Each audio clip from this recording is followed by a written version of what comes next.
Sure, we haven't worked out how to corner yet, or stay cool, or stay on the ground. And a lot of stuff broke. In fact, the only thing that didn't break was the brakes. Hell, right now, we don't even know if our paint job will last a whole 24 hours.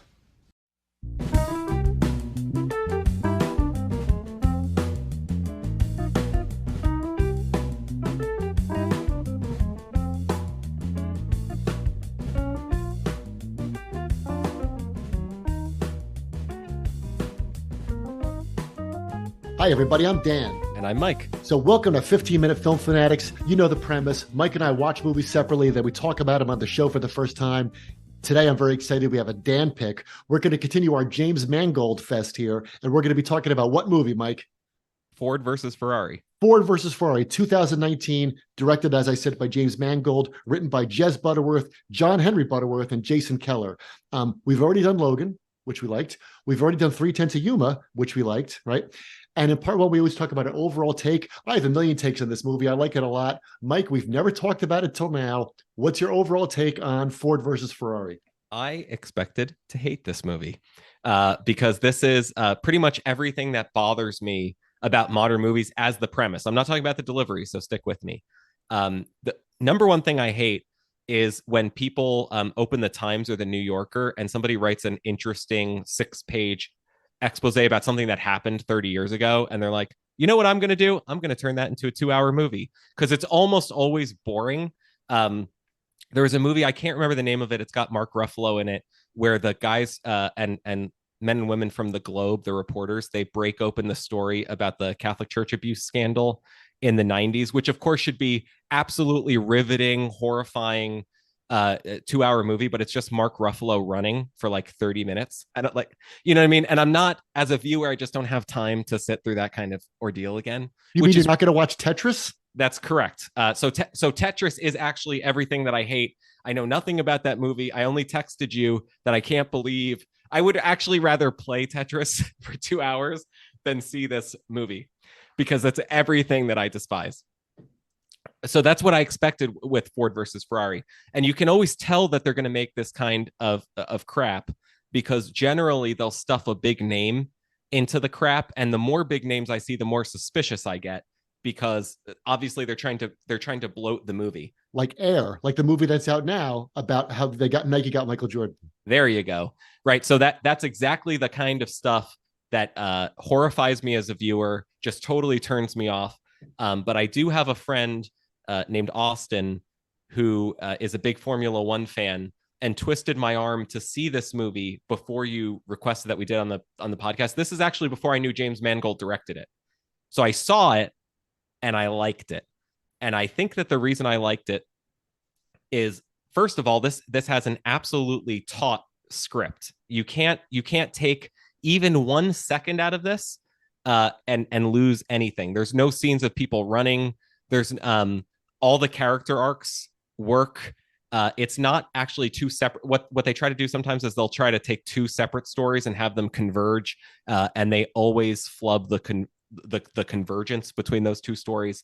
This is absolutely one story about a real team, and they get such complex history, such Rocky-esque losses that are truly victories, and they get it so right with exactly the right amount of practical effects that the whole movie works. This film is meant to be listened to loud, and it's fun to watch. It's fun to experience, and it may have redeemed this whole genre of 2-hour movies with Matt Damon about things that actually happened. Who, by the way, I found out is in Air, which I'm not going to see. So it's not a Matt Damon thing, although he's good in the movie.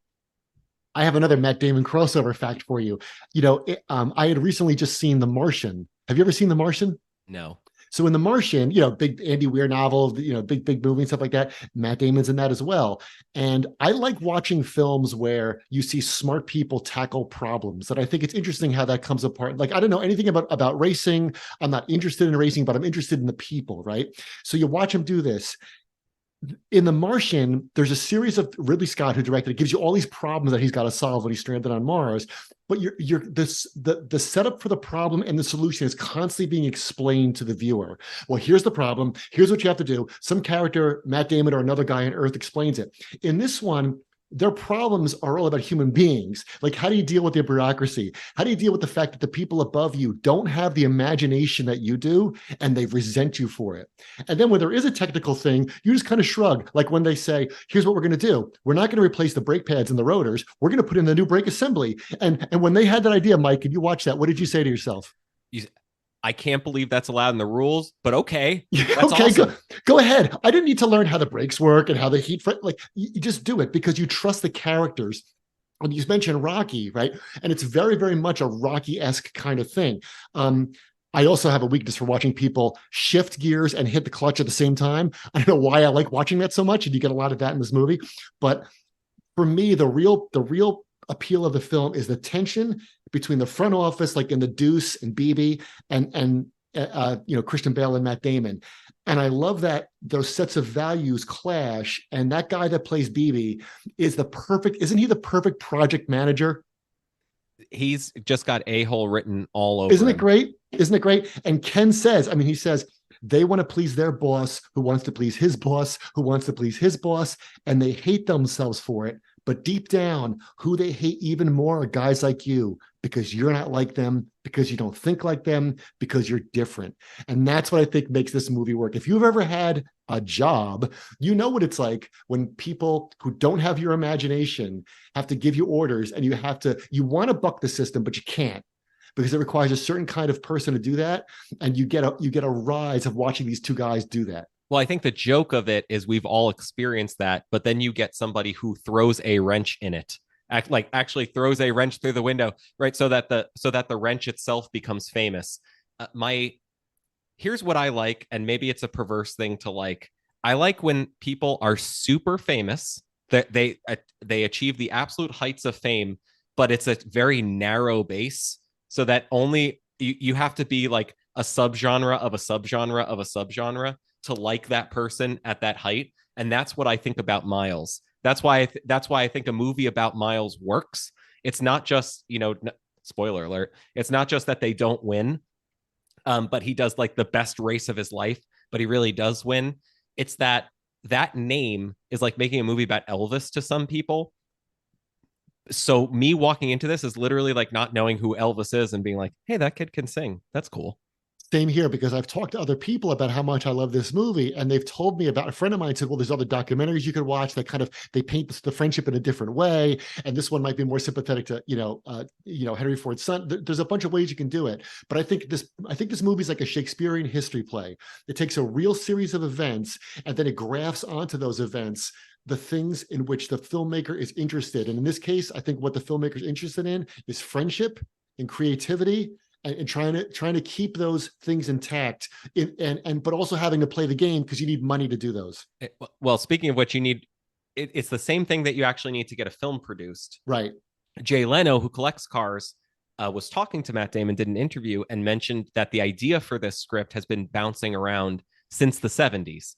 So since about half a generation after Le Mans, they've been trying to make this movie, but it was always, he said it was a broad caper movie, of assembling the team. It was way longer than a 2-hour movie. Everybody had imagined it at an epic scale. And so just like a race car, what had to happen is somebody like James Mangold had to come along and pull out the non-essential bits, but keep the same engine, but lighten everything up so that you can go with that amount of speed and force. So what's funny is that what they're doing to the car is a metaphor for the way that the movie gets made in the first place, and it runs great.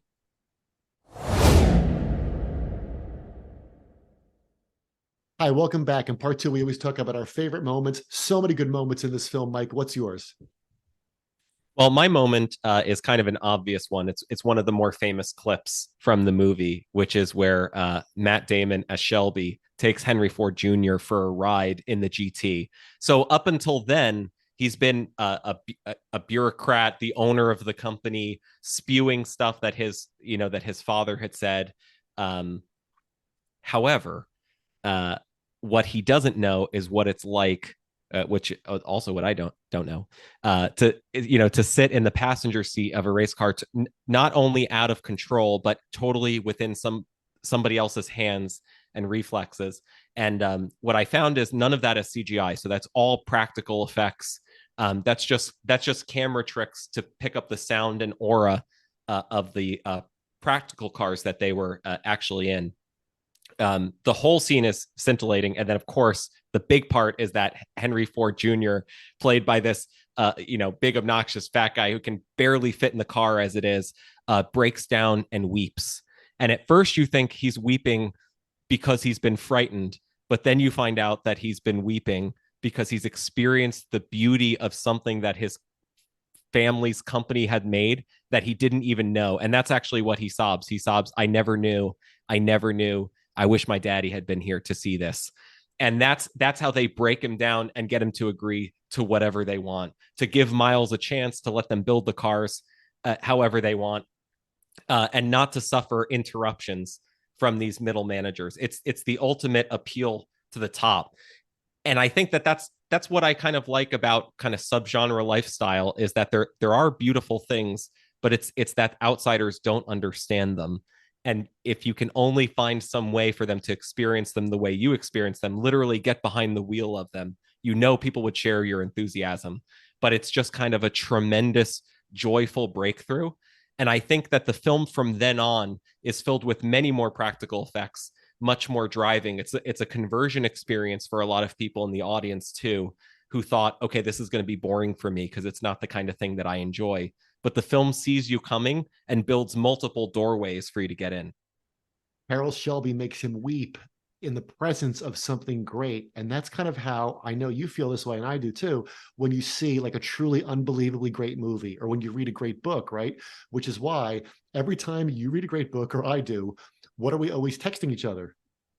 You have to see this. You have to read this. You have to see this, right? Because we want to convey to other people what that feeling is like. And some people never have that feeling, but you keep trying, right? Henry Ford Jr. the second, he never had that feeling until he sat in the car. And the beautiful thing, of course, is it's incomprehensible to them because he's been on the tip of it. How is it that your family makes cars, but you don't really like cars? You like a certain kind of economic model where everybody in America makes enough money to buy a Ford, but that doesn't mean you like cars. Let me show you what a car is. Yeah, that's exactly what that moment's like. So my moment is kind of tied into that. It's when Christian Bale is singing, I'm H-A-P-P-Y, I'm H-A-P-P-Y.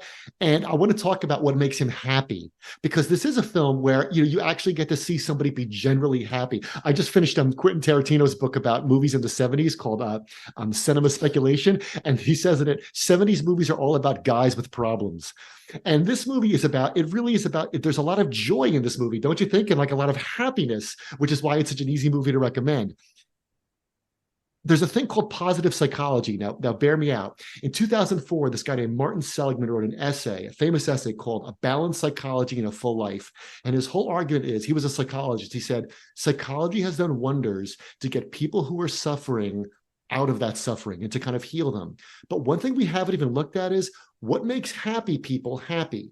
Like, how does that work? How do you go from like baseline 0 up to a 10? And that started this thing called positive psychology, which if you just hear it on the surface, it sounds like some hippy dippy thing, but it's not. It's like a real academic discipline.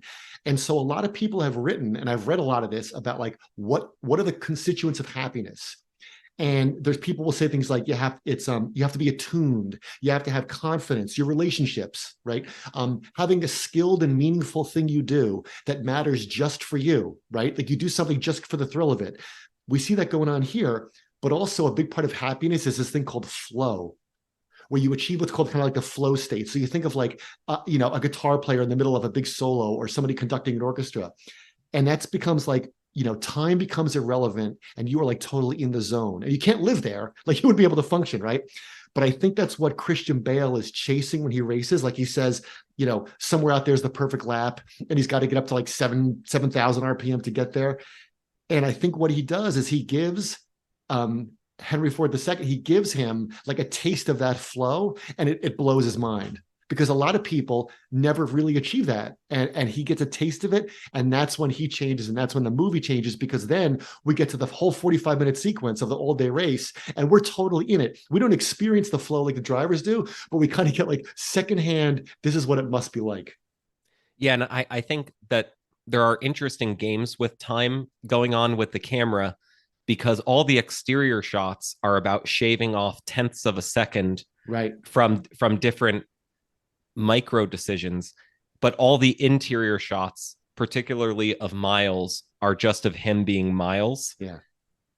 And somehow it's the same universe, but seen literally exterior, interior, which I think is the dichotomy that you're actually talking about. Yeah, we can only watch somebody experience flow, but we can't experience it ourselves unless we know what it's like. Like neither of us, you said before, neither of us know what it's like to drive a car like that. Neither of us have ever even been in a car as a passenger like that, right? What is it? Well, the closest you can get is a movie. Welcome back. So, of course, in part 3, we talk about the title or the ending or the key takeaways. I think the title takes care of itself, unless you have anything on that, Dan. But what do you have to say about the ending? What I have to say about the ending is how you feel when it's over. I had seen this movie twice, and then when I rewatched it for the podcast, I had still, and I think this is interesting, I had still forgotten what happens to Christian Bale. And then when that scene happens at the end, I thought, oh, that's right. That's right. So I think it's kind of interesting that I have forgot that, because his friendship with Matt Damon is so strong. And I think that that's so refreshing to see a movie about genuine friendship. Now, as our listeners may remember, a couple of weeks ago, we did another great movie about friendship, Mikey and Mickey. But of course, that's about a friendship in hell. Friendship in hell that goes south, right? But I think it's very refreshing to see a film that treats adult friendship in a way that is not cloying, in a way that's not sentimental, and in a way that actually gets close to like what it's like to be friends with somebody. And sometimes your friends are a pain, and sometimes they will throw a wrench at you. But to walk that fine line between actual dramatization of human experience and not have it lapse into sentimentality, I think that's a really, really thing this movie does really well. You can only have a few true friends. Maybe you can only have one true friend. But part of the point is that they complete you. And I think that what this movie does well is it dramatizes that in a non-sentimental way, which is someone is a great driver of machines and somebody is a builder of machines, and the builder doesn't drive and the driver doesn't build. And so it's not like Jerry Maguire. He doesn't say you complete me, right? But they do complete one another, because the thing that happens, their shared victory, which is not a victory at Le Mans, is the victory of a machine that was built by a man, and then a machine that was the same machine that was driven by another man. And it's non-attributable. It's like it's a thing that they've done together that can't be broken into parts and given separately. Where does one person's influence end and the other one begin? Right. It's funny because to get all meta and self-referential here for a second, when people have heard our podcast, they've said, well, it's kind of funny. Like, do you think it would be easier to do with one person? And what's your answer? Someone said, you have to do this alone. Absolutely. I wouldn't do it. Yeah. And what's difficult about doing it alone? It's very difficult to speak into a vacuum about things that you like. Yeah, right. Like at least now we're having a conversation, right? But of course, the other person says stuff that makes you kind of like think of something that leads down a different cul-de-sac. So it's kind of like there's this Venn diagram, and I think that's what happens in a lot of creative collaborations, right? You have, Rodgers and Hammerstein. That's right. I just compared us to Rodgers and Hammerstein. I'll go all the way. Scorsese and Shoemaker. I'll do them all. But of course, that's that creative overlap where you see that dramatized so well, because you're right. The thing they have in common is a love for these cars, but you can't tell in the movie where Matt Damon's influence begins and ends, and where Christian Bale's begins and ends. And by the way, I think the thing that stops this from being over the top is that they lose on a technicality at Le Mans, but they get the respect that they were actually after. And there's always some kind of cheesy line in movies like this that makes me roll my eyes. This movie's cheesy line I found had unexpected depth, which is that Miles tells him, "You promised me the drive, not the victory." And I think that there's something about flow that you were saying that's connected to the idea of the drive and not the victory. And I think the people who enjoy the drive tend to get the victory more, but the people who want the victory but don't enjoy the drive are doomed in some way. But this movie is an example. It's a structural example of how to get around going for the victory and not enjoying the drive. Yes, because if somebody said to you, Mike, it's not the destination, it's the journey. That I know you well enough. That is it. That would make your eyes roll up so far in your skull, you'd have to go to the emergency room. But here it actually right, exactly, because it is a victory, because what do they win? He has to come and just, so it's Ford. He has to, that so he does that to placate them, but he totally wins our admiration, which ultimately I think that James Mangold thinks is more important than whoever won the trophy that year. And it's why Miles eventually has to step out of time, right? Because you could end right there, and then you could do the thing from the end of Animal House or whatever, where it's like Miles was killed 2 years later, with the legend. But it's another thing to have him in the driver's seat die a certain kind of death, and then to see the friendship carry on because the machine still exists.